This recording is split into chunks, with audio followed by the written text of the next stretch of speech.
today's video, samahan niyo po ako sa kaganapan ko bilang isang nanay. Nag-request nga pala sa akin na magwinaray nga daw ako, kaya for today's mini vlog eto at susubukan ko nga magwaray upay. Hoy!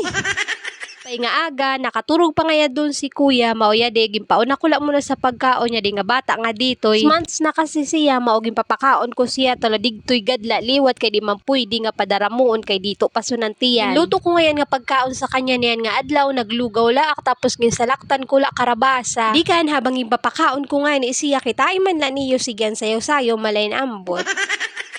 Human ko ngayon magpakaon sa bata nga dito, tama laliwat na higamatan na si kuya. Sabay nalat kami sa pagkaon para sa yula, para kahuman sini maghugas na latak sa namo pinagkaunan. Uy, malaman daw wari ka buhay-buhay, ini nga ako voice over niyan for today's mini vlog.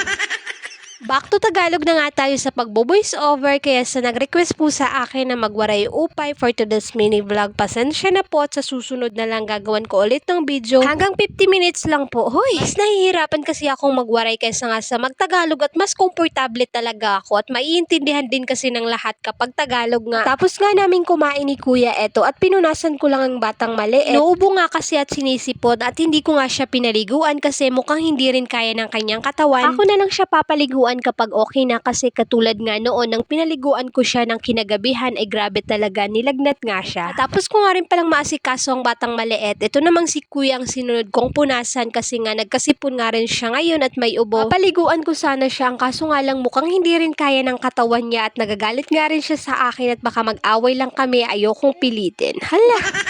Anyway, ngayong araw nga ay tatlo na nga rin kaming nagkasakit at ako nga ay parang tatrangkasuhin na nga rin kasi may ubo at sipon na rin ako at masama nga rin ang pakiramdam ng katawan ko. Pero syempre, nanay tayo, kahit may sakit nga tayong iniinda, kailangan pa rin nating kumilos. Wala rin kasi akong ibang maaasahan at wala nga dito yung partner ko, kaya eto, kahit masama yung pakiramdam ko at ayaw ko pang bumangon sa umaga sa higaan, kailangan ko talagang bumangon at kumilos. Kaya salot sa mga nanay na mag-isa lang na nag-aalaga ng mga anak at gumagawa ng mga gawaing bahay. I love you all. Hala, ang OA.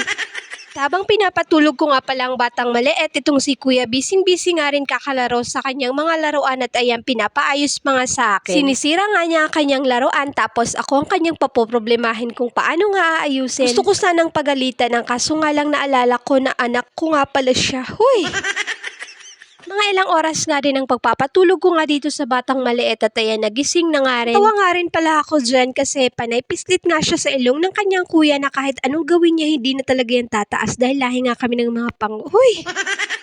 Tutuwa nga rin ako dyan kay kuya kasi kahit na ganyan nga ang ginagawa sa kanya ni BBC yan, ayan, hindi talaga niya inaaway. Hayaan nga lang niya. Tapos alam niya ba, minsan napaka-sweet pa nga ng kuya kasi napapakiss pa nga yan. Kahit nga masama yung pakiramdam dyan ni kuya, tingnan nyo naman at napakalikot talaga. Kung nakaabot nga rin pala kayo hanggang dito, maraming salamat po sa patuloy na pagsama. See you in my next vlog. At kung nagustuhan nyo nga rin, don't forget to like, follow, and share this video. Thank you for watching!